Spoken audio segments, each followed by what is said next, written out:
Welcome to another Warcraft the audio commentary. Today we're going to be watching an ifeng Cup best of 3 series between two players that are quite good players. One of these games earning a silver crown on replays, not. I'll let you decide which game that is, although you could always look it up if you want to be a cheater. I'm not going to tell you which. Anyway, I think they're going to be some good games to be seen. Now, some people may not find this to be their cup of tea as it is Undead Mirror, but I can assure you there won't be no... oh crap. There's a word I'm looking for here. It starts with a B. It's like Benar? No, it's not. Whatever. It won't be boring. It's not. That's not the word, though. It's not boring. There's a more sophisticated word that I was going to use. Let's just introduce our players. We may as well go ahead and do that. It's a good thing that actually one of them actually has a name. I wasn't going to be sure which one was which. The red undead spawning in the lower left map or corner of Twisted Meadows. It is WFZ. And his opponent, the teal undead, in the upper right corner of the map, it is TBCBM. Yeah. Graveyard going down. So for Mr. TBCBM, you're going to see an early Death Knight coming out. I say early, it's not really early, is it? No, actually, it's not at all early. In fact, it looks like both players are going with this build, which is, I think, Ted Fiends. So it is early. What am I talking? It is an early build. Yeah, I was confused for a second. That can happen when you're not quite paying attention to the game clock. We're at 1:51, in case you're wondering. Yeah, how intriguing is that? Well, so either way, both players playing Ted Fiends. So this game, we're going to see the Mirror opener, which we may see in every game, and we may not. Who knows? I don't think we will, though. Hint, hint, what, wink, what, wow. Look at that, Acolyte being chased down. How amazing. If he picks it off, he gets 25 XP. His opponent knows where he is. There's a Scout Acolyte going that way, and he's interested in going this way, it seems. He's going to find himself a sheep, or pig, rather, kill it. Will he grab the last hit? He will. 25 XP for him. Happy days. 25 XP. 2 Skeleton Warriors down here going to be lifted up from the dead for this Death Knight to go ahead and use, presumably to creep this green camp with, but he could pick up the sheep and, you know, take down these Null Wardens if he wants to. I actually have no idea what his intent is. A lot of times in the early game, your goal is to go and harass the opponent's Acolytes, but really that's not a realistic goal if there is an Urbian Tower. However, you can still pull the ghouls and force them to, you know, get off the wood, which can delay them a little bit.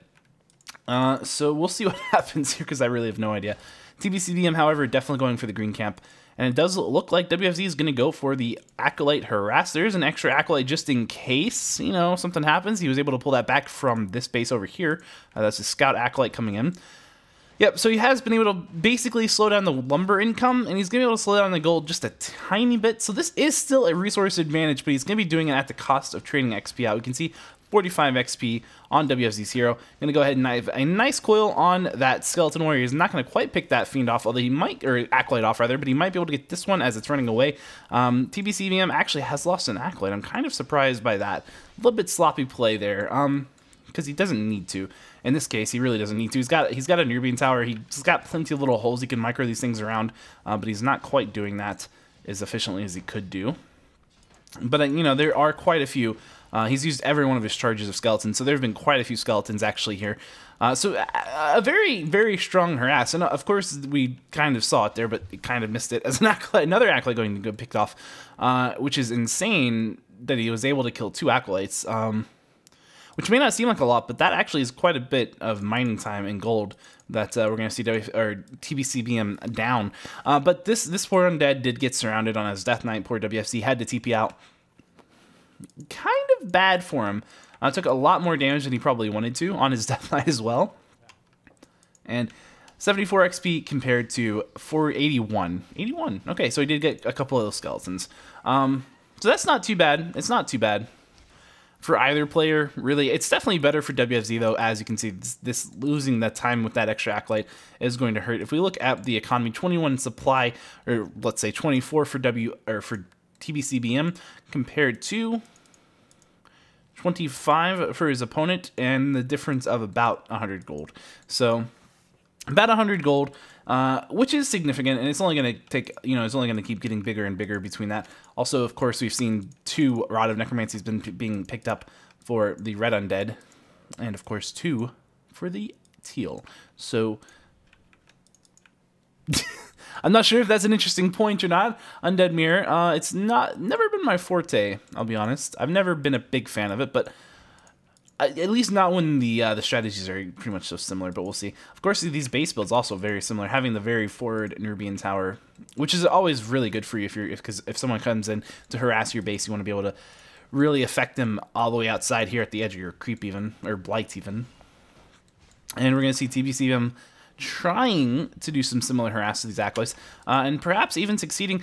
And we can see the tech is definitely going to be in the favor of WFZ here, as he is almost halfway through Black Citadel, whereas TBCBM is not even teching the Black Citadel yet. And Citadel tech is a very, very big deal in Undead Mirror. There are basically the 2 powerhouses in the Undead Mirror is going to be the Lich and the Lich Orb, because when you have yourself a Lich Orb, that is a huge advantage over your opponent. And when you have a Lich that's level 1, level 3, or level 5, and your opponent is not at one of those levels, it's under those levels, then that's also a huge advantage. So those are your 2 big points. The more skeleton harass coming in on those acolytes. So getting to Citadel means that you happen to have your Lich Orb first, which is going to be a big deal, which means that you can take fights that your opponent really can't take, which means you can be a little bit more aggressive and creep a little bit more aggressively if you want to, or just outright in the game sometimes. But it's always difficult to end the game versus an undead, because the undead base is quite difficult to deal with. So the one thing that undead has is their base, their bastion of hope, if that is true. That's not entirely true, but it's close enough. Anyway, so Lich is out for TBCBM. He gets that out first. He's going to get that instead of the fast tech. So he will be trading XP for the orb advantage, which is not a bad call in this case, because if he had tried to go for the fast tech at this point when he was so far behind already, that probably wouldn't have worked out very well for him. Trying to pick up level 3 on the Death Knight. Already level 3 on TBCBM's Death Knight, that's another big deal. Having level 3 versus not having level 3, but it's very rare, honestly, to see the Death Knights not be level 3. Getting to level 5 first is a big deal as well, but not that big of a deal, because most of the units that are getting focused down, they have pretty close to 400 life. You're usually going to be overhealing a little bit already at level 2 coil on a fiend. Not always, it depends on how good your micro is, but you have to make sure. You have to kind of do it, because otherwise you have to consider that there is going to be a Nova used to finish the Fiend off, so they're going to try to get it down to about 400 HP, or down to about 150 HP, and then Nova it. So you always end up having to coil just a bit early anyway. So having level 5 on your Death Knight doesn't actually really help you with the Fiend micro, the Fiend versus Fiend battles. Now, if you're adding Abominations into your mix, which is something some people do, or Destroyers, again, something some people do, or even Frost Worms, which is something some people do, then having level 5 Death Knight can make a difference there. But it's not really that big of a deal in the early mid game, which it's rare to see level 5 happen anyway, but it's possible. And sometimes people will go up like these huge fiend armies, and then we'll see like these massive fiend battles. I don't think that's too common anymore, because obviously you add Abomination, and it's generally worth the 4 food over a fiend, and I don't know, over just a fiend, really. It's just generally better, especially because it just wrecks fiends.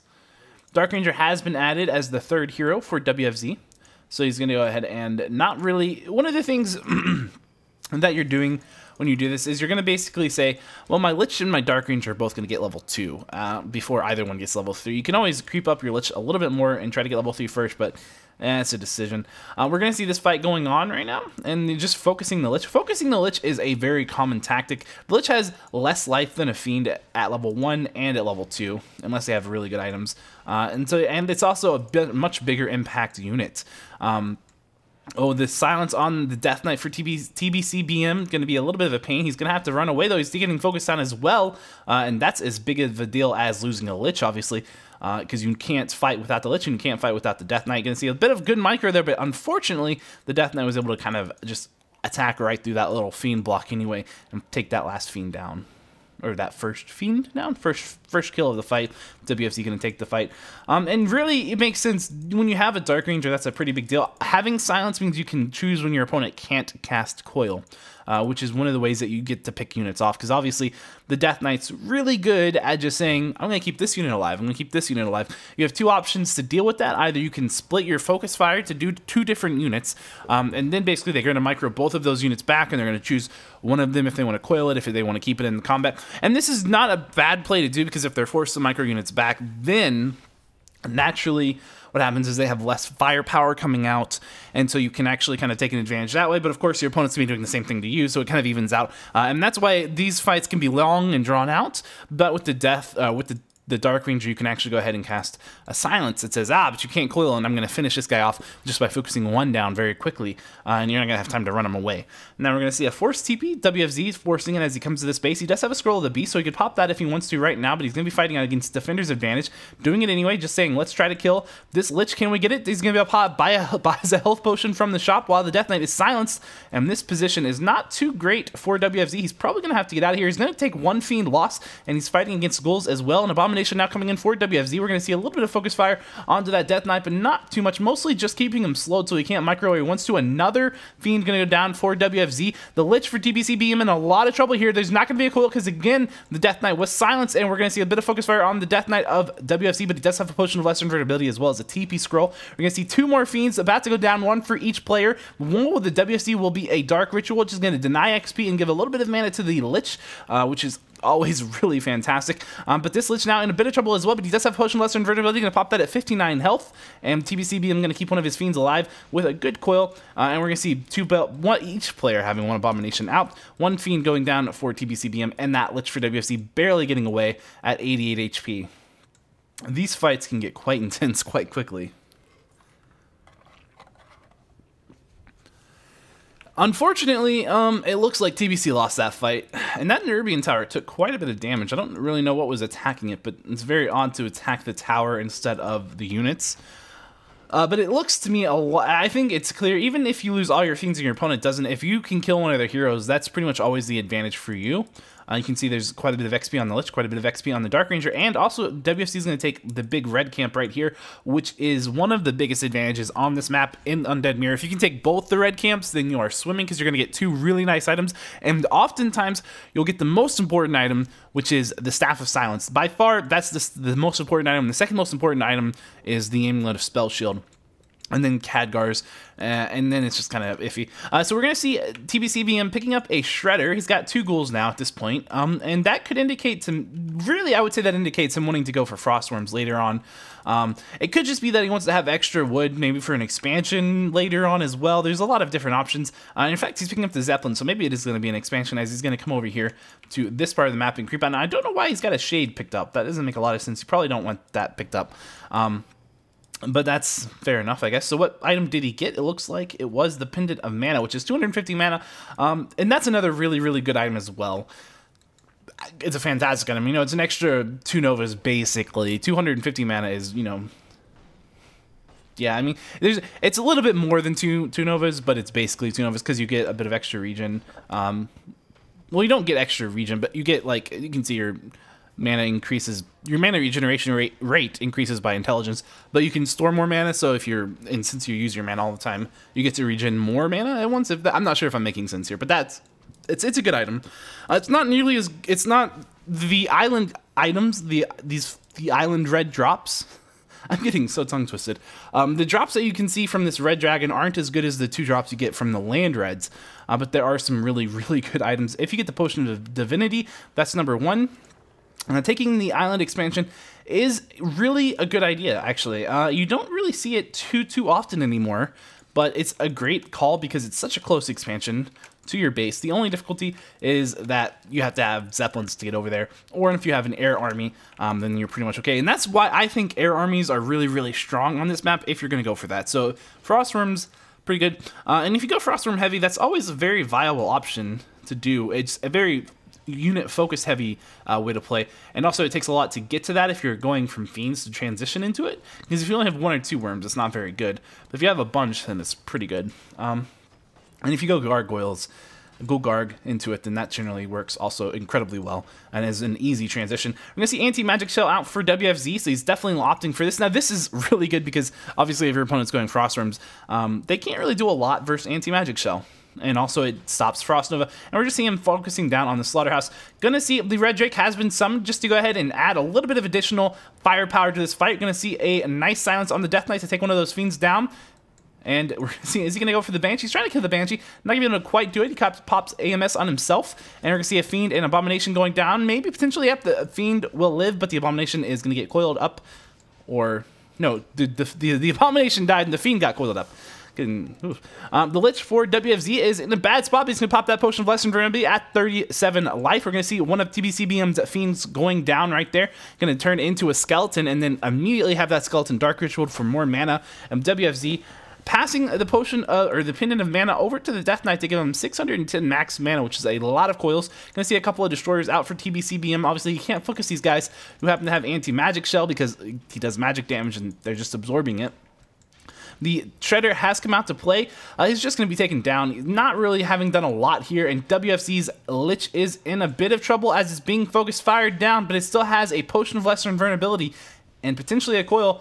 But I think it's on cooldown. The Potion of Lesser Invulnerability is on cooldown, and it's going to be taken down with one hit as that Death Knight was kind of far away. And that's a little unfortunate for WFC because now he doesn't have the orb, and all of a sudden this fight is looking a lot harder for him to take down.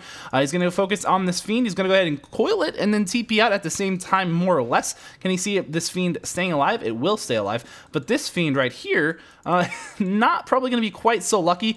We're going to see another Dark Ritual on a Skeleton. This time this Fiend is being chased, but he does not have Unholy Aura, so he's kind of slow versus heroes that have Unholy Aura. So, and he went for level 2 Unholy Aura, which is a good call. He could get a Fiend coil. He's going to have it coiled, and he's going to have to just keep chasing it. He can't really kill it at this point unless he gets enough mana for a Frost Nova. He's going to run over to the shop, probably to pick up a Potion of Lesser Invulnerability, selling the Wand of Lightning Shield, as well as picking up a TP. Not a bad call. Also selling the Scourge Bone Chimes, which is probably a good call as well. The money there is helpful. And he lost that fight, kind of. He did kill the Lich, which is good. He was able to force his opponent back, but he pretty much lost everything. And he took quite a bit of base damage. He lost the Slaughterhouse. That's a really close fight, but losing the Shredder, losing lots and lots of army, losing a Slaughterhouse, losing a Ziggurat that was an Rubian Tower, versus basically killing a couple of units. He killed like 4 or 5 units, forced a TP, and also killed a Lich, which killing the Lich is big, but again, that's a close fight. However, the one big thing for TBCBM right now is that he has secured his expansion. There's really no doubt about that at this point. And that fight, even though he was behind, he was still able to do it. And now he's going to be able to take this red camp as well, which is insane to me that WFZ didn't take this, given the chance that he could have taken this. He could have scouted to make sure that it wasn't crept out. Also, because TBCBM summoned that Red Drake, it was obvious WFZ is going to know that this has been crept out. He may not know if there's an expansion there yet, but he knows it's been crept out. That he does absolutely know. And unfortunately, TBCBM getting pretty much the worst item he could get, the Orb of Darkness, pretty much useless. Undeads don't really like this because they already have a really good orb, and Dark Ranger already has the effect. You can pass it over to your Dark Ranger if you want to use all of your mana on her just for silences, because the orb effect, the reason that you want those skeletons is basically because they're Dark Ritual batteries, they're mana for your Lich. So if you already have them, it's kind of like, eh.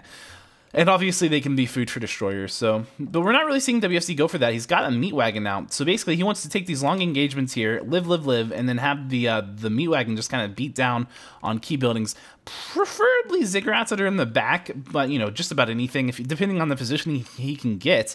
Taking buildings down in a long fight that with a well-defended meat wagon is actually a really interesting strategy. It's not something that we tend to see, but then again, we don't really tend to see bases go under siege in such a way, and I think that'll be a unique type of positioning to see, really, because if you're fighting here and there's a meat wagon back here just raining hell on your buildings and you can't get to it because there's a big army in the way, I mean, that may be the way they were intended to be used. I'll be honest, and we might see that a little bit more commonly going forward in the future. I don't know, because I've never seen it before. Because I don't know what else he could possibly be trying to use this meat wagon for. I guess he could be going for attacking the fiends with them, but they take reduced damage from siege, so it seems quite unlikely that it's that. The only thing I can think of is that he wants to just siege the base, which is not that surprising because, like we talked about, the undead base is kind of hard to get through. So it's not surprising. We saw how long the fights last. So you have a really long fight and a difficult to get through base. And if you can manage to take some of these buildings down while you fight, then even if you fight to the death basically, and you have like no army, your opponent has no army, then in the next fight you're going to be able to have an advantage because you'll have buildings and they won't, which is quite clever. But are we in a base race situation? This is, I mean, he's going to TP back, right? Surely he's going to repair this or something? No, he does not want to fight. Oh, he's brought in a sapper. Fair enough. Well, he's got this. So in a base race situation, surely he will take these guys off the gold mine and put them in. Well, I guess it doesn't really matter. He doesn't care. Just whatever. TBCVM putting up a second base over here. He's not really worried right now. If he wants to start maybe rebuilding some ziggurats as expansion, I don't know. Maybe he just wants to build another expansion somewhere else on the map. But in a base race, I mean, this is clearly going to be in the favor of TBCBM. And the question is, does WFZ even realize that? Does he have any acolytes out on the map? He has an acolyte out on the map. He has two, in fact. One coming up back to his base, which is a really bad call. Maybe he's thinking because he has the meat wagon, he's good. That means he does not think there's an expansion over here. But on top of that, there's also this expansion over here. This is not going to go well for WFZ, I don't think. In fact, he's unsummoned a crypt. What would he have done? Oh, because he wants to have more gold, maybe? For like necropolises? Well, I mean, that's one way to do it. That is one way to do it. And you're in a base race and you're unsummoning one of your buildings. That takes lots of guts. And he's going to put the... Oh, it's a ziggurat right here, and then he's just going to try to defend it. But the question is, do you really think you can defend that? Is he trying to get enough money, resources? He's got enough he could get his Zeppelin. But even if he gets a Zeppelin, even if he comes over here, there's still this. And it's just going to be coming down to defending that ziggurat, it looks like. I mean, he would have definitely won this base race had it not been for this expansion, and had it not been for this expansion. And he's going to scout this right now and say, oh, crap, as soon as he realizes that. But even once he takes that down, he's still going to have to figure out that there's this. And really, to kill this, he's going to have to make this ziggurat vulnerable. So if we look at the supplies, you can see that WFC sitting at 54 supply and TBCBM sitting at 53. So killing this is not going to be a trivial task. And also, if you take just a small force here, then he can TP. Then TBCBM can TP to it. And if you don't, take a small force there, which actually is an interesting call, because if TBCBM TPs over to it, he's obviously not going to do it until he takes out this altar, until he's finished this side of the map. But if he does do that, then he's more or less trapped. He's not really, because he does have his own Zeppelin. He can get back out, but it's going to be kind of hard to get back out. And so that's quite an intriguing thing. TBCBM now scouting the ziggurat, although he doesn't need to, as his opponent... Oh, well, his opponent finally has rebuilt a necropolis. But if you do not have a necropolis up for 2 minutes, and he didn't have it up for 2 minutes, then you get revealed to your opponent, and they can see your buildings through Fog of War. And we're going to see him... Sorry about that. And we're going to see that WFZ is just going to load up his entire army and come over here and try to take this down. Which means that this ziggurat is completely undefended. And also, this necropolis is going to get scouted pretty much immediately. There's enough for another necropolis, and if he canceled that, then... Yeah, he did, and now he's got another one on queue somewhere over here. There it is. Which is very dangerously close to that ziggurat. Incredibly dangerously close. All the acolytes are actually going to be able to get out at this point. And we're going to see him coming back to this fight, taking this fight. Really does not make any sense. He doesn't have a TP to get out of this fight. He could lose this fight, whereas he would not have lost the base race. What are you doing? That is an insane move. There is no reason to take that move. There's no reason to make that fight, but we're going to see one of WFC's fiends going down. TBCM is in a terrible spot here. He must think that his opponent has his own island expansion. He's going to try to get out. He's going to try to make up for it. There's no fiends nearby. He could easily load these statues up. He should load the statues up. He's not going to. He's picked up two sappers. Well, one sapper will take out this ziggurat. All he has to do is kill this necropolis. He can still win the game if he can just find this necropolis. He's so close to it, but he's not really scouting. He's not scouting. Scout! Yes, these acolytes will find... I mean, I don't want to... I feel like I'm rooting for one of the players, but the throw is real.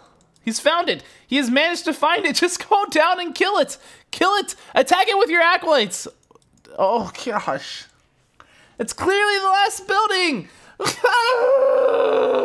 What are you doing? He's chasing down the acolytes. He still has this. I mean, he's still mining gold. He's not in the worst spot. Which is even more insane. Why did he TP here without a second TP? Once he realized he wasn't going to be able to win that fight, if he had a second TP, which he could have just bought, and he has plenty of gold to buy, then he would have been able to get out of that position. Now, what he's going to have to do somehow is deal with this. He's going to have to build down. He's building more necropolises over here. It's unfortunate because he doesn't have enough wood to actually buy, or to make another crypt to get more wood, so he can't make more sappers, which was a little bit of a short-sighted decision to buy 2 of them, but he only needed 1. And really, just scouted. He had plenty of units. He should have been scouting the map at that point. But again, he just made a really poor decision. And so now he's got just this little bitty army force. And you know, he's not in a bad spot because of the fact that he happens to have a base. If he just had a bit of wood, then he would actually be in a pretty decent spot even. And one thing he could do is he could mine a bunch of gold here and then unsummon the gold mine, and he would definitely get enough gold to actually make a crypt, which is a decision that's not going to really matter, as it looks like WFZ is coming in here to go ahead and try to start taking things down here. We're going to see this abomination taking hits. All he has to do at this point is kill it. That's all he has to do, but his opponent does have a TP, so if he does go over there, he's going to have to kind of he's going to TP away, but TPing away from this, he can just leave a couple units here to deal with that. It's looking really bad. It's looking really bad for TVCBM here. And it was looking really, really good. I mean, he definitively had the game. There's no way you could deny that he definitively had the game. All that has to happen here is that this guy just takes a small part of his army. Actually, his whole army leaves the meat wagon here and just TPs back to this, and then he wins. But he's content to just say he's gonna kill this all that really much faster, I guess. Which is true, but there's, you know, this down here, and he knows there's that down there, and there's this over here, which he doesn't know about that one. This is going down quite quickly. What has he done? Why aren't you TPing? Because if this dies, you basically lose. And if he just keeps attacking this, then you're going to lose. What is... The throws are real! The throws are real! What is this? Ah, man. He scouted the bottom necropolis. He knew it was there. He had the abomination attacking the acolyte. Why? Why? Why? What? Ah! Okay, well, that was quite a couple of events that I did not expect to have happen. But TVCBM winning in the end, which he clearly should have won the game, but then he threw it away, and then his opponent, WFZ, had the clear win, and then he threw it away. I don't even know what to tell you. I don't even know what to tell you. But that was game number 1 for ifeng Cup, best of 3 between our 2 players, WFZ and TVCBM. That was game number 1. If you're watching on youtube.com/PureB, then we'll be going into game number 2 in just a couple of seconds. If you're live on twitch.tv/PureB, we'll be going to game 2 in just about 2 minutes after a very, very, very short little break. We'll be right back. Please stay tuned, and thanks for watching. Goodbye. Hello and welcome to another Warcraft The Auto Commentary. Today we're going to be watching game number 2 from the ifeng Cup best of 3 between our 2 players. The map is going to be Ancient Isles 2, which always makes you wonder what happened to Ancient Isles 1. Am I right?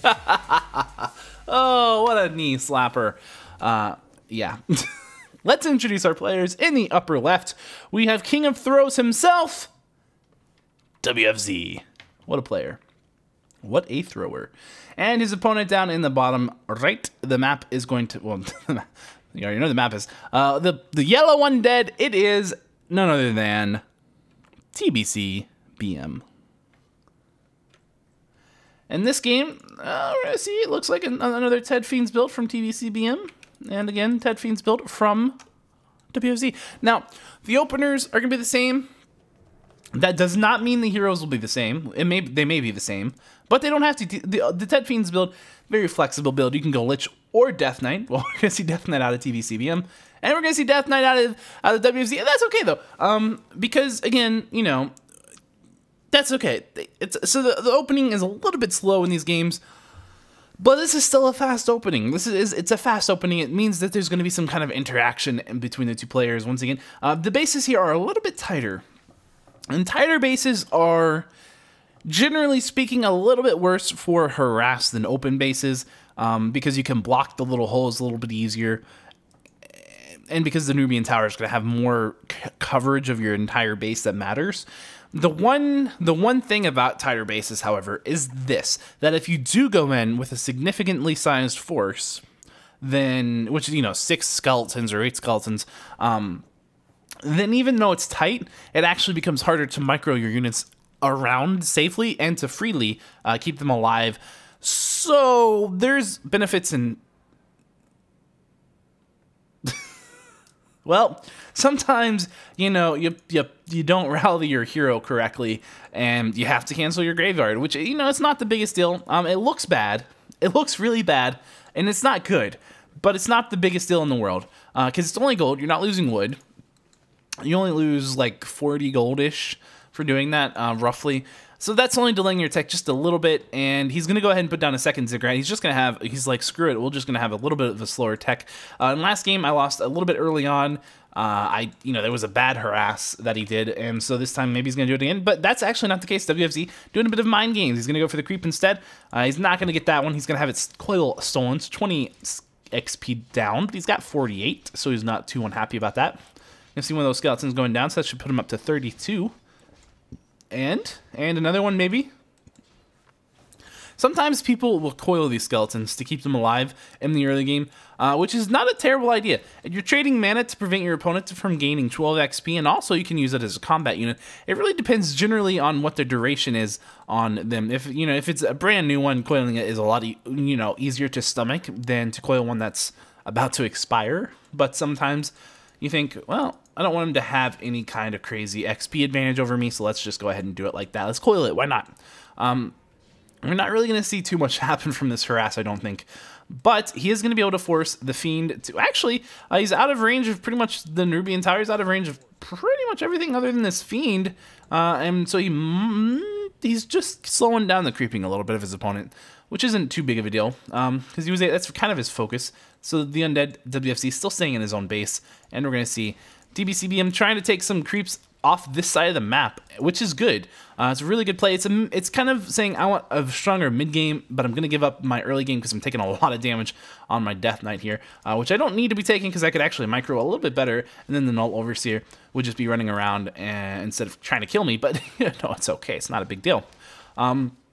His opponent will take this shop. Now, what that means for TBCBM, in order for this creep that he's doing right here to truly be worth it, he has to creep this shop.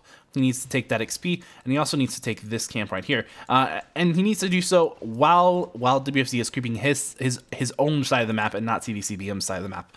So it's not an automatic, I'm taking XP from your side of the map, so therefore it's going to go to me, I'm going to have more XP. It's just, it's a good setup for that, but you have to have the follow-up.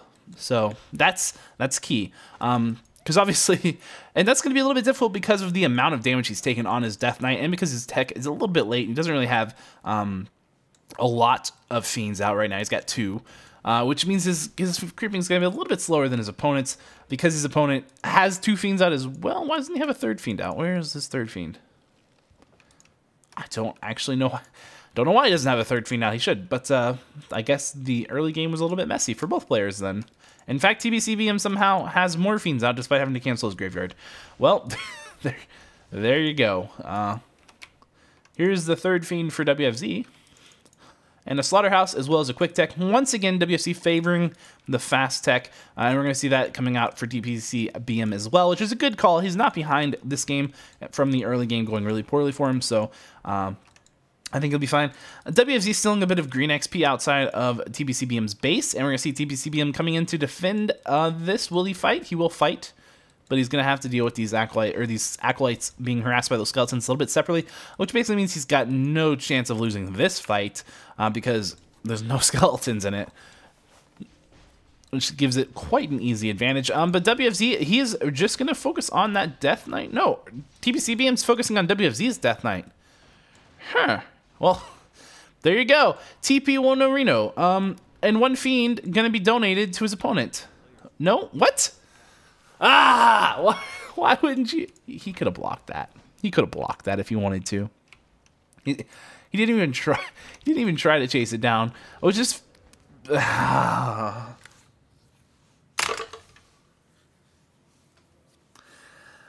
Well, anyway, so we're gonna see Slaughterhouse going down for TBCBM. He's got it one Fiend. He's keeping it on the creep or the blight, so it heals up fairly quickly, which is always good. And his opponent, with an incredibly low HP Death Knight, just not even caring that the Lich is going to be coming out. No, Lich is not going to be coming out anytime soon, apparently. I don't know what I'm saying anymore, apparently. Apparently everything I think that I know is wrong. He's going to come in. He doesn't have any regeneration on this Death Knight. He doesn't have a TP. He has no way out. He's just going to come in. He's going to try to kill the Crypt Fiend here. He might be able to do it. He might be able to kill the Ghoul as well. Maybe. Depends on how he micros those skeletons. Going to try to get some more skeleton charges out. This Fiend is going to go down. Is he going to be able to deny it with an Acolyte? He's not even going to try. I mean, heck, it would have been a crazy move. Both players have really low HP Death Knights. He's going to miss this round with the Book of the Dead. That's, you know, TBCBM, but it doesn't matter. He's still going to take down WFZ's Death Knight, which was basically just freely donated. This Fiend also going to be killed.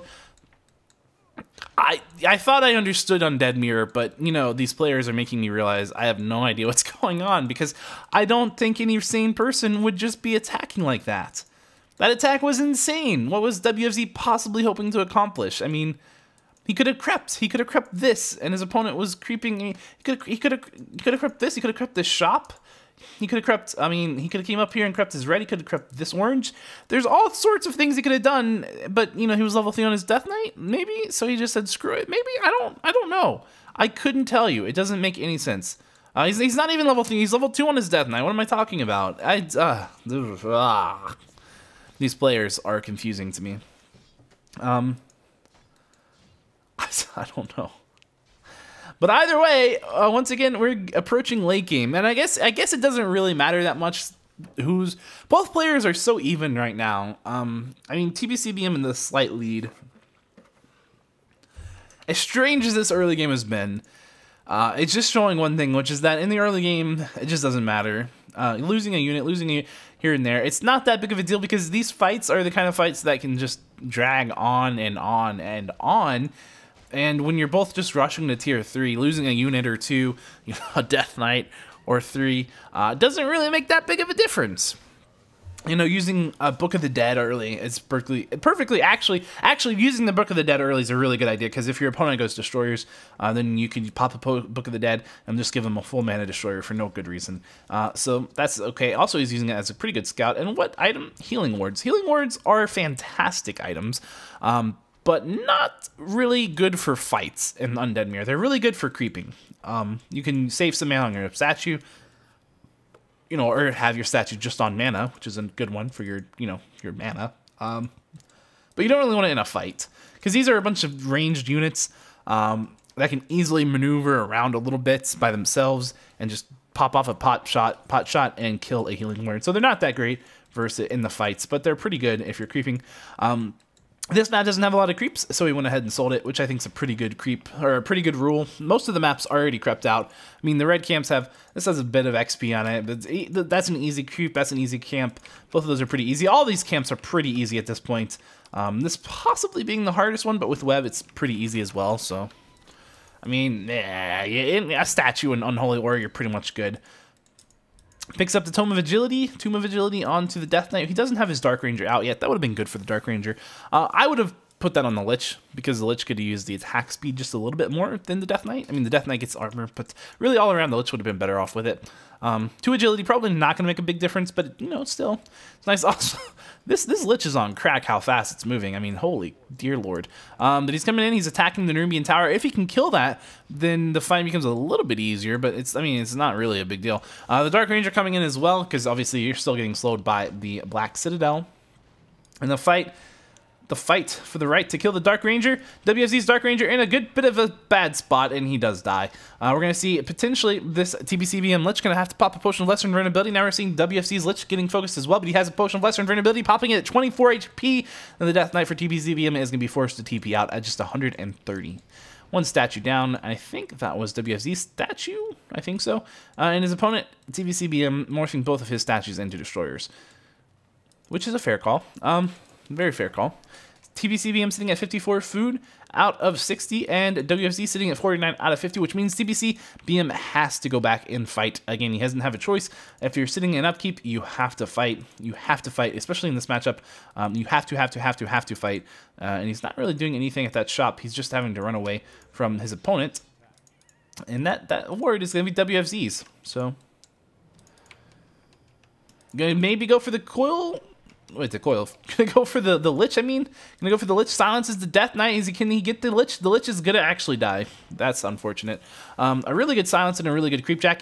Maybe could get this round on this Death Knight here. If he could do that, that might be game ending. Maybe. Potentially. Is he gonna be able to do it? That Death Knight's a fast little cookie. There's not enough mana for a Nova. He's gonna get away. But he's going to have to deal with the fact that his base now is not very well defended. And TBCBM still sitting at a sizable army of 54 supply versus 49, but 5 of that is tied up in that Lich that's currently in the altar, and 5 of that at this Death Knight that's not really in this part of the fight yet. But you will be able to come in and save that Fiend. However, one Destroyer will go down for TBCBM. As he tries to micro one of these Fiends back, he's just going to have to go ahead and coil it. Stuck in the slow range, fighting in the Undead base. Always a choice. It's very risky. He does have a Lich Orb versus not having a Lich Orb, which is a big deal, but again, you're fighting in an undead base, which almost negates it, if it doesn't outright negate it. One Abomination, however, will go down. The Lich for WFZ has come back out, and another Fiend going down for TBCBM, who's now sitting at 44 food out of 60, and while his opponent sits at 48 out of 60, going to try to maybe try to get this statue out. The statue's going to be able to come out, and he's just going to run away with it, keeping it alive. He wants level 3 so badly on this Lich, and he's got the experience advantage on the Lich, but it doesn't matter until he hits level 3. He could be at 499 out of 500, and it wouldn't matter. He has to hit level 3, so that's it, because level 2 Nova is kind of a big deal versus level 1 Nova. It means you can get a Fiend to a lower HP, or to a higher HP before you Nova it, you know? So it's very good. It's very good. Gonna see if Shade getting killed. Shade being picked off. TBCBM Shade, it's gone. WFZ gonna take down this camp. A really good move for TBCBM at this point would be probably to come down and just creep this, and then finish up all the XP on that side of the map while his opponent's kind of blustering about over here. That would be a really good move for TBCBM. If he was paying attention, he would know that if he's been really watching the map. I don't know if he has. It's kind of hard calls, but we'll see. Instead, he kind of just sat there for a long time. And now he's going to come up here, and he's going to creep this out. And you know what? WFZ knows that because he's got a ward right here watching it. But on the bright side for TBCBM, he ain't no dummy. He's going to pull the creep camp. However, WFZ knows he's going to pull the creep camp, and so he comes to the point where he's going to get sandwiched in anyway. Focusing on the Destroyer first, always a good call. Picking up level 2 on the Dark Ranger, so he's going to have the ability to start making those little summons. One Fiend going down for WFZ, of course. The second Destroyer going down for TBCBM as well. Now we're going to see a nice silence onto this poor Death Knight. Lich getting focused. He doesn't have any way out of this situation. The Death Knight is silenced. That's going to be a dead Lich for WFZ. And TBCBM's Lich still has a Potion of Lesser Invulnerability. We're going to see a Fiend going down for both players right here. Maybe, no. A very nice 1 HP coil save for WFZ. And now maybe a bit of WFZ statue getting focused down. He's going to live. Just at 82 life. Not really capable of chasing him down without just kind of losing stuff. So we're going to see one Fiend getting a Burrow, which is going to save him because he does not have Dust on his opponent or Shade at this point because the Shade was taken down. These two Fiends just basically running all the way back to base. Not really afraid of the skeleton that's chasing them, but more or less afraid of everything that could be chasing them. And there is a Shade from WFC sitting in WFC's base, or sitting in TBCBM's base. We're going to see another Acolyte come out for TBCBM so he can turn that into a Shade and then potentially come out and kill this. Keeping one Dark Ranger here for some reason. Not really sure why. I guess obviously partially because if the Fiend were to unburrow, he would be able to kill it. But here comes a nice coil as the Shade comes in and starts focusing that down. TBC gonna lose a statue in this Fiend that's trying to reinforce, really caught in a bad spot, not wanting to run up in here. And we're just gonna see these units right here. Just the 3 heroes kind of running around, trying to do a bit of micro here. They'd like to get in and do some damage. This Shade is about to die. That's unfortunate. Is it going to die? Maybe not. Actually, it might live. Nope, it's going to die as the Shade was chasing it, making sure to stay on point, and definitely not allowing that to happen. Could try to see a bit of a steal on this Red Drake, potentially. Both players not really wanting to commit to this creep, not wanting to get it low enough to risk losing it, which is a good move by WFZ because he's got the big army here, and he knows he can bully this little army away, but he needs to just go ahead. I think he lost it. I think we're going to see. It's hard to tell, but I think TBCBM actually got that XP. So the coil still is real. And this is going to be a dead Shade. Dead Shade! This Shade should die. Neither player was really paying any attention to that, as both players were off doing other things. Now this is a prime time! Prime time for TBCBM to come over here. Take this XP. Take this XP. Finish this camp. Take the XP. You know, take XP that your opponent's not going to have. Get level 3 on your Lich. Get level 3 on your Dark Ranger. Pick up level 5 on your Death Knight. Your opponent is on the other side of the map. Don't stop in your base. What are you doing? Go get your XP. And you can make a pit stop by this shop if you want. Pick up another Potion of Lesser Invulnerability. But geez, come on. Stop fooling around. When you have the map, when you have the map, you have to use the advantage. When you watch good players play, I mean, these are good players, but maybe they're tired. They've probably been playing all day. This is the ifeng Cup best of these, so it's probably the finals or semifinals, something in that range. So I'm not gonna say that I'm not gonna excuse their behavior a little bit, but come on, you know, don't hesitate. If you're in the position, you know that your opponent's over here. I mean, this is one creep camp. This fine. He wasn't gonna get this camp either way, most likely, but there's a chance that he might have gotten it. There's a chance. And if he hadn't hesitated, because he's hesitated a bunch of little times, and those little times do add up. He definitely could have gotten that Null Warden if he hadn't hesitated. And now we're going to see a fight he's in a bad position, and he can't win. And he lost to Fiend. And, I mean, just all these things. He's taking a bunch of damage on his Death Knight. All of this because he hesitated. If he had not hesitated, would not happen. Then see a nice destroyer eating those skeletons. Only getting 1 kill, but that's fine. And he's not going to be able to fight this. Obviously, his Death Knight is really low right now as he runs away, and his opponent's going to be able to take this creep down camp as well. And again, he definitely could have had that as well. So he definitely could have had a lot more XP. He easily could have had level 5 on the Death Knight, level 3 on the Dark Ranger, easily. And he doesn't have it because of all those little hesitations. So, bad move, TBCBM. Bad move. But WFZ perfectly okay with cleaning that up. Level 3 on his Lich, level 3 on his Dark Ranger, and level 4 on his Death Knight.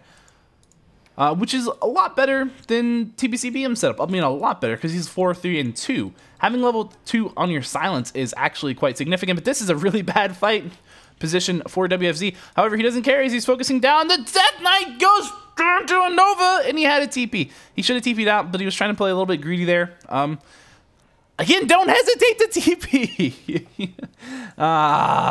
TBCBM is not looking like he's in a very strong position right now. He just lost a good deal of his army, and that was a good spot for him to take a fight. And so you can understand why he didn't TP out, because if he could have just gotten the Death Knight out of range, then he would have been able to take that fight reasonably well, because his opponent was all clumped up, and you don't want to be clumped up in Undead versus Undead. Obviously, Frost Nova becomes a lot more effective as it hits more units, and Silence is going to be able to silence all 3 of your heroes. If you have destroyers of your own, though, which I don't know, he does, then you can actually eat the Silence if they're clumped up, which is the one, I guess, kind of okayish thing, but again, it's not really that good. It's just, what a shame. What a shame that TBCBM now going to have to try to defend this without a Death Knight versus a much larger army. I mean, we can sit here and look at this. 50 food for TBCBM, 5 of that tied up in his dead hero, and 66 for his opponent. It's not looking good for TBCBM. On the bright side, he's got some buffer with these buildings, but if he loses these buildings, which he's going to, the problem with that is then he has to basically clean up the entire army somehow, which he's already at a disadvantage for doing. And then after he's cleaned up his opponent's army, he's gonna have to go and end the game before his opponent can make more stuff, because he'll have another army to deal with, and he won't have any reinforcements of his own because he's lost his production buildings. And really, if you think about it, WFZ probably should have just went straight for the altar, because if the opponent doesn't have a Death Knight, they can't fight. But Taking down Production is not a bad choice. Taking down Ziggurat's not a bad choice. Death Knight does come out, and TBCBM finally ready to fight, but again, he's just outnumbered significantly so at this point. But it looks at least 10 to 15, maybe 20 supply here. And once again, we have that meat wagon in the back. And this time, this fight's pretty far away from the base, so he can't really use it to siege, but he can kind of use it, I guess, just as attacking fiends and stuff. But WFZ just keeps backing up. And he's got his army in the back. These ghouls trying to take out that meat wagon. Not really going to happen. We're going to see one of WFC's fiends maybe going down. Nope, it's going to get AMS'd and coiled as it runs back at 100 HP. We're going to see one of poor TBCBM's abominations dying right there. And this Dark Ranger for TBCBM in a bit of trouble as he's running around at very low HP without a coil in sight. The Lich now in a bit of trouble for TBCBM, but he still dies the Potion of Lesser Invulnerability. Now his units are getting cursed, so they're going to start missing a whole bunch. And his only destroyer is webbed. It's just been taken down. Level 5 now being picked up for the Death Knight of WFZ. TBCBM running back in just to try to fight a little more, but again, he's still cursed, still unable to really do anything. And I think he doesn't have an army versus pretty much an entire army. Now that's one of the dangers when you go straight mirror match.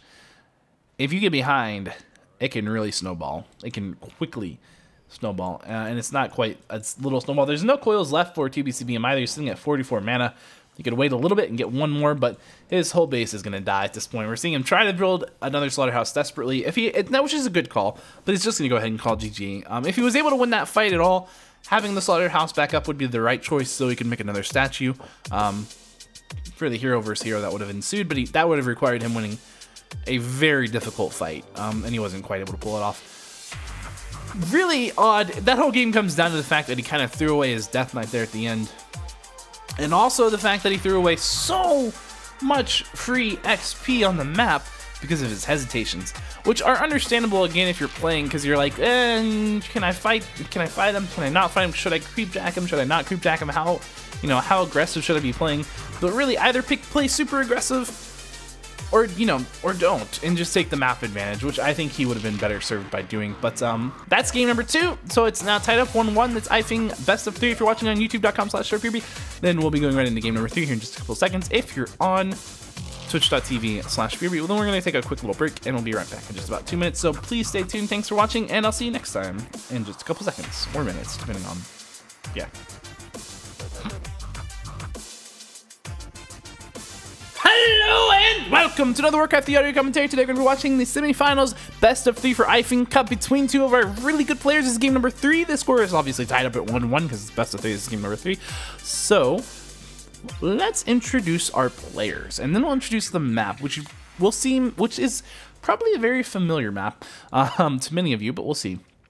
In the upper right part of the map, we have our red undead spawning in. It is none other than WFZ himself.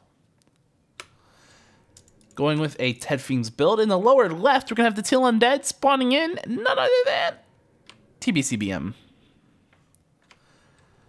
And again, also going with what appears... Nope, this is not a Ted Fiends build. This is a ghoul build. The altar and the crypt first, followed by the ziggurat, and then the shop. So definitely a crypt, a fiend, or a ghoul build. And this map looks a lot like Two Rivers, doesn't it? It really does.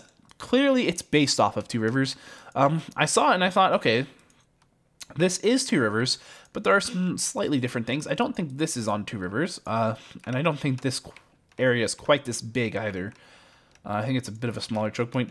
And then down here, you'll see there's another kind of odd area, which has a laboratory and a very crazy creep camp that's got rocked off, which is not too bad, but it's not totally rocked off, as you can go through the tavern to get there as well. So interesting. And I think some of these creep camps might be slightly changed. I don't know how many of these are exactly true to the original. I haven't played on Two River or really seen it in a long time, and I may have the map name wrong, so feel free to correct me if I do.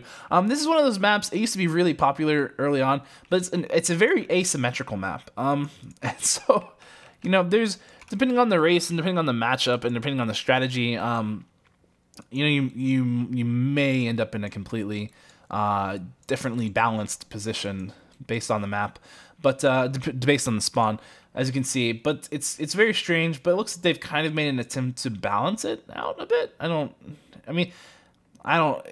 know. It's still a bit odd, isn't it? It's a bit odd, but it's not. I don't know if it's a bad map. It's an interesting map. We're gonna see. It looks like WFZ go for Lich first with some nice ghoul creeping action, and his opponent. Oh, okay. Well, his opponent's gonna go Dreadlord first. So neither player. The game's tied up at 1-1, and neither player really looking to really go with the standard of the last two games. Not really satisfied for it, because each one has dropped a map to the other so far. So they've said, well, okay. You know, I'm thinking both of them are probably thinking the same thing. I'll surprise them with a different strategy. And so they may both be quite surprised, since neither one's really scouted what's going on yet. They may assume that it's Ted Fiends on their opponent, but we're going to see the Dreadlord going for the expansion, or the Lich is, you know, probably going for the tech. He's going for the tech. So this is an interesting position to be in, and for two reasons. One, Lich first is really good at dealing with early expansion attempts. But the problem is you almost always go early expansion attempt with Dreadlord, which Lich first is not good at all at dealing with, because if your Lich dies, the whole push is over. And also, I'm sorry, I'm having trouble breathing here. Noses, sinuses are all messed up again for some reason. Also, sleep surrounds are really easy to do on a Lich, like just incredibly easy. And he's messing it up a little bit, but fair enough. He's going to be forced to TP out here, which he's already taken a ton of damage, but he has picked up level 3, which is quite critical. Actually, really lucky for him, I think. Maybe not lucky. Maybe lucky's not the right word.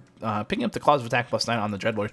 But having level 3 means he can actually fight this. Without level 3, fighting this would have been really difficult, if not outright impossible.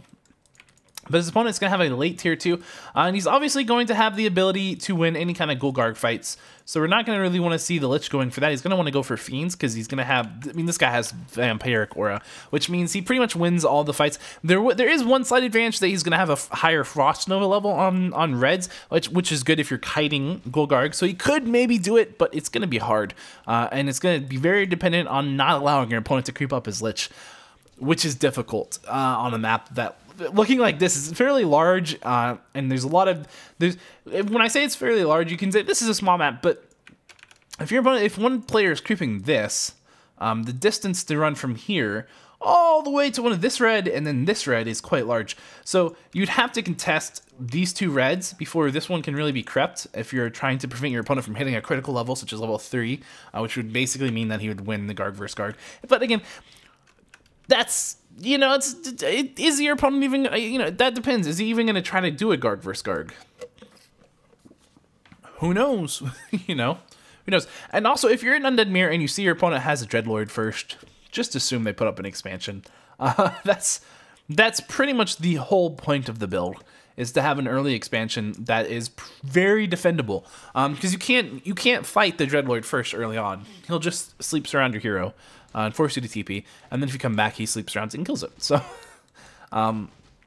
it's a very good build. He's going to bring in a bunch of ghouls to try to do some harass here. However, these ghouls are going to be right here at the side, ready to fight. This guy wanted to maybe come over to this shop. It makes sense that he wanted to go to that shop. He would really be happy if he had boots and a Staff of Teleportation. Actually, both heroes would. That's one of the key things you want versus a Dreadlord, is boots and a Staff of Teleportation, because that means it's a lot easier to deal with surrounds, especially when you're getting sleep surrounded. Sleep surrounding ghouls, not a hard thing to do, but he's not gonna do it right. So he could have easily done it, but whatever. If you spam move on the ghoul, you'll collapse around and do a perfect surrounding. You won't have to waste 2 sleeps on it. At 100 mana each sleep, because he's still level 2. And that could have been maybe another ghoul potentially that could have just died there, but you know, that's what it is.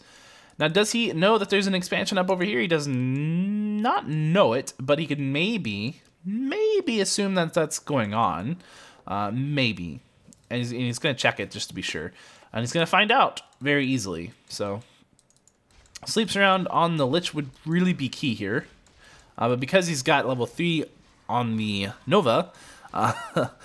And he took a really poor engage there. He's not going to be in a good spot to even take the fight, so he's just going to get forced right on out. So having the high level Lich there, just very critical. And really, that should be your first thing, is just you immediately sleep the Lich in that position. No matter what, you just immediately sleep the Lich. And what is he? He's okay. He's confident. He's confident because he's going Gargs. Off one crypt even. He'll put up more if he's going to keep that up. That could be a fake, but that's quite a bit of confidence. If he does that, then one thing he could do is he could go for Dreadlord 3rd just to grab the aura, which isn't a bad call. But you have to have the vampiric aura to do Garg versus Garg if one has it and you don't. Again, I don't know. I don't know what he's doing. I don't know. Maybe he's not going. Maybe this is a fake out. It could be a fake out. Who knows? I don't know what it is. I don't know. But there are going to be 2 Nubian towers over here, and he's got this expansion pretty much running okay, decently. Let's see it. Is he going to try to do something in here? He's going to try to run in? Maybe fight? Yeah, well, he's going to go for the Acolyte Harass, which isn't a bad call. There's not really anything that TBCBM can do here. He doesn't have a lot of units. He's going to lose an Acolyte, it looks like. That's not good. He's finally got some ghouls, and now he can fight. Kill the Lich, sleep the Death Knight so he can't coil it. There's no TP on this Lich right now. He's got enough mana for one more sleep. Make it count by the sleep surrounding. Sleep surrounded. He's going to have another coil, but you know what? If it's surrounded, it's not going to make a big difference. He's not really getting the surrounds off very good, I've got to be honest. But it's not going to matter. Level 3 is picked up by the Dreadlord. Sleeps around the Death Knight now. He doesn't have any way out of this. Sleeps around him. You have enough mana. You have enough mana. What are you... Sleeps around the Death Knight. Why? Why wouldn't you do that? He went for the units instead. But he could have easily sleep surrounded the Death Knight right there and got 2 hero kills. That would have been fantastic. Now would be a great time to kill this expansion. I don't know if he can actually kill it, but he doesn't have to worry about the Lich. He's got pretty much plenty of ghouls, so he could do a lot of damage. His own Lich now on the way out, as well as starting to make the dual crypt production Gargs. When you have your expansion, go through crypt. So I'm expecting to see him do another crypt if he wants to go for this seriously. This just sleeps around this thing. Just sleeps around something. You know, he's saving up his mana for when that Lich comes back out, maybe. But I mean, if he sleeps around anything at this point, I'm gonna be annoyed because he could easily have done it on the Death Knight already. But he's not even worried about that. He's just killing these acolytes. He's just saying, let's cripple the economy, which is an okay play. It's a fine play. He's really lucky he's got the Pendant of Energy, which is 150 mana, which helps quite a bunch. At this point, it's 2 sleeps. At level 2 or level 1, it was 1 sleep. Well, 1.5 sleeps. And then at level 3, it'll be 3 sleeps. Or level 5 and level 3 sleep. I don't know what he's doing, though. I don't know what he's doing. I can see the logic to what he's doing, you know, go for economy. But if you can just kill their opponent's heroes, you know, and their units and stuff and get higher level on your Dreadlord, that's kind of a big deal. Because if he doesn't have his heroes, then he can't fight you. And then he can take out his economy, you know? That's how I look at it. But I'm not going to say he made the wrong move. I'm going to say I look at it differently. Also, this Death Knight has got so much XP from that. You don't want to feed your opponent's XP. That's the other thing. You don't want to feed them XP at all. And he's now Black Citadel, which means he has Orb, which means he is going to pretty much just destroy stuff. I don't know. I don't know what he's going to do, but whatever he looks at is going to take a lot of damage because he's got the high level Nova and he's got the Orb, and there's Fiends out. And it's a very good call. I think that was a Garg fake, then just making the 1 Garg as a fake. Or maybe just as a unit that he knew that it wouldn't die for a while. This Lich is in a bit of trouble. He's gonna have the TP passed over and done. You know, he's gonna TP out, which is good. So basically, at this point, it may look like the game's really even, and it is really even. But I don't know. I don't know what to tell. Actually, I'm not really sure who's. I don't know who's. I want to say WFZ's ahead. I really do. He's got a higher tech, and he's got, you know, better XP on his heroes, and he's gonna start creeping. And he's over here, and if he takes this, he could take these 2 reds. This red, And this red, start on this one and then move your way up here to this one, which is a little bit easier for you to defend. And he also has picked up the Dreadlord third, so why not? And he'll be in a really good spot for XP. I mean, just a great spot. He'll have very close level 5 on his Lich. Is he going to do that? Maybe not, but he could. He could do it. I guess he's afraid of getting creep jacked. But his opponent's on this side of the map over here at the shop. So, I mean, you know. I'm curious to know what his third hero is going to be for TBCBM. The obvious choice would be the Death Knight, but it doesn't have to be the Death Knight. It really doesn't. Oh. But it is the obvious choice.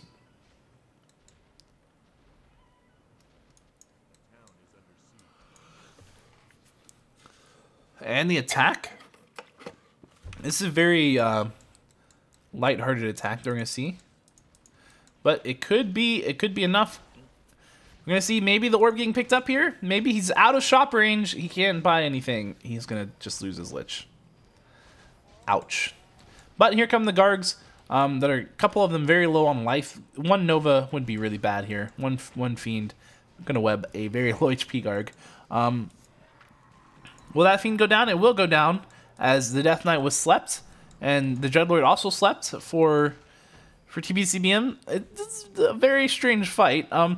Generally, when you have mass Gargs and you're dealing with Fiends, you have to have a bunch of Frenzy Ghouls to deal with it. The Lich actually is kind of surrounded, but the Death Knight's going to TP out. So, I mean, he's going to TP out too. So there you go. What an odd situation. What a strange thing. All of this game has been very strange. I don't know what to say. I don't know what to say. Mass Fiends coming out, though. Mass Fiends and statues, and then eventually Destroyer form. Destroyer form, obviously really important for dealing with the sleep. But the problem with Destroyers is that if you reverse Mass Gargs, the Gargs kind of destroy your Destroyer. But the Fiends, the Mass Fiends, deals with the Gargs. So it's kind of the way it goes. The Ghoul Fiend army, or I'm sorry, the Ghoul Garg army always has the advantage between these two compositions. Always has the advantage. But the one thing that you can do to kind of gain the advantage as the Fiend and Destroyer user is to kite. So if you can get yourself a good position where you're far enough away from your opponent that you can get a round of webs off and then back off and then fight after you've backed off after getting some webs off. And if you can do that more times, it's even better. If you can do that, then you actually have the advantage. But you have to do that because if you take a straight fight, you just lose. Every time. Every time. Rune of Mana. Not really the rune that he needed there, but fair enough. Not really the item he wanted either, but fair enough. Armor's not a bad thing. It's going to be the Death Knight as the third hero. Again, it was the obvious choice. This Fiend will get coiled. Just kind of tinking. And this army is really wimpy. For TBCBM, despite having 2 base economy, his army is really wimpy. But he's banked up quite a bit, so, you know. We're going to put down a Boneyard and a Crypt. Good. The 3 Crypts is important because that's the only way you can spend your economy. And also, the Boneyard's good as well, because the Boneyard is one of those things that helps you, because like we talked about, what is the one way that the Fiend army can have an advantage, or can really take a fight, is by, well, this is one way, when they just have a ton of units, and then they get a really good TP, and then your Lich dies, and I don't know what he's doing. That's one way, but the other way is that in an open field, in a normal fight, you know, you kite. So obviously, what does the Frostworm do? It says, you can't kite me, because I'm a Frostworm and I'll slow you down. And Nova's going to slow you down as well. So that's like 2 to 3 Fiends you'll be losing if you try to kite. And then if you do that, the Ghoul Garg army says, I don't have to chase you. I just killed 2 of your units. I'll wait where my shit's webbed. And then, you know, that's how it goes. Also, they'll have a sleep, so that's 3 units maybe that's picked off. So it's actually quite significant to have the Boneyard.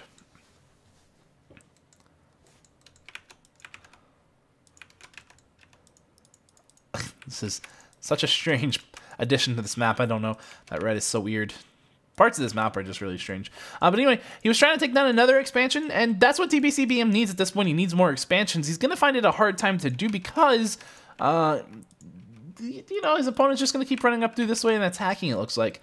And there's not really, I mean, this base is not going to be hard to fight at because, you know, the things that make it difficult, the cold buildings, are kind of not really too much in the open. Just depends on, you know, like right here, he's not under any kind of attack, any kind of fire. And he's going to try to come in and deal with that boneyard. Again, he's got such a big army, and it's balled up, which is what you want to be doing. Those ghouls, those frenzy ghouls, can't really get in there and fight, but we're going to see the undead, you know, the fiend-based army does what he needs to do. He's backing up the kite, but we're going to see a sleep. We're going to see a couple of these units going down. We're going to see a wonderful Frost Nova come out from WFZ, just really shredding TBCBM's army there. He's going to pick up level 5 on his Lich. I mean, that's really bad for his opponent here, for TBCBM, who's only got level 2 on his Lich at this point, and we're just seeing this Gulgarg army getting cleaned up. Again, one of the things is you have to have that critical mass. You have to have at least equal supply, and generally you want more if you can get it. You want to be at 80 food, really, if you're going Gulgarg. And he wasn't at 80 food, and he took a really poor position, and he didn't come into the fight appropriately. Whenever you're coming into a fight like that, you want to kind of have your army split up in two, so you can get all of your units in there and attacking faster, so you're spending less time taking volleys from this fiend-based ball of army. And we didn't really see that. He just kind of approached all from the same angle at the same time there. And again, there's not really any kind of defense. He would have been really well served just by having like a Zig there and a Zig there, both like one in Rubian and one in Spirit Tower. And then this fight, he wouldn't have lost that fight. He wouldn't be, his opponent would not have even been able to take that fight. But there is a Frostworm out at this point. He's going to go ahead and try to force a TP. Does he have a TP? He doesn't have a TP himself. So if he forces a TP, he's just going to probably lose the fight. But he's going to lose his expansion, doing some damage. It's not a bad call here, but I mean, it's probably his only call. It's probably the only thing he can do. But yeah, he's going to TP him. WFZ just not even gonna care. I think he just Dark Ritualed the Frostworm, so he which isn't a bad call because otherwise your opponent's just gonna kill it and get a bunch of XP for it. But now the Dreadlord's in a bad spot as well. He's gonna try to wake it up, but is he gonna get? No, he's not. He's not totally screwed over yet, but he's not really in a good spot either. Once again slept. Now he's gonna be sleep surrounded with no out at all.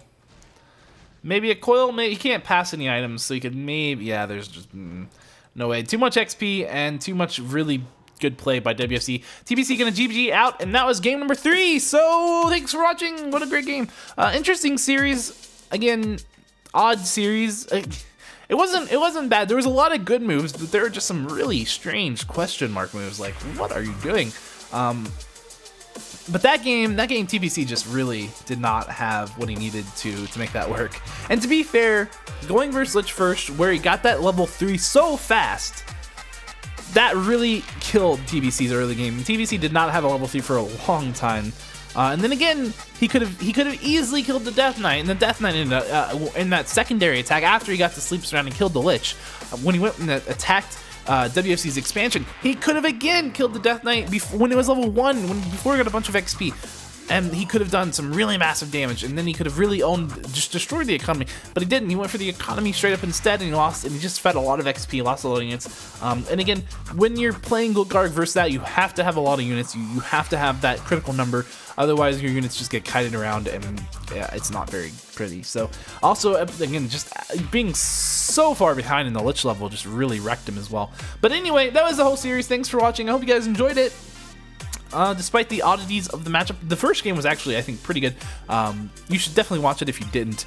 And so thanks for watching. If you're on youtube.com/SirPureBeat, all 3 videos in one go. So yeah, deal with that. And if you're on twitch.tv/PureBeat, then, well, I hope you enjoyed it. We'll see you next time. As always, goodbye.